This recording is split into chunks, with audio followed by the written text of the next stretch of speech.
Replacing a drive and auxiliary power module of the LTMS.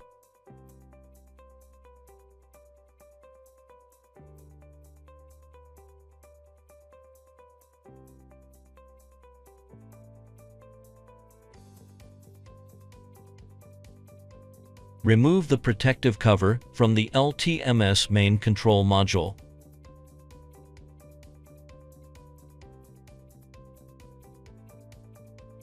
Remove the cable from the main control module.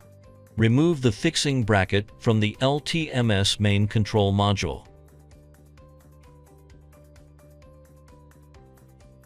Turn the locking switch upward and remove the faulty drive and auxiliary power module.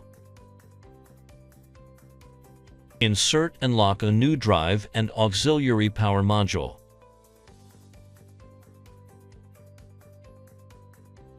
Connect the cable based on the labels. Install the fixing bracket for the main control module.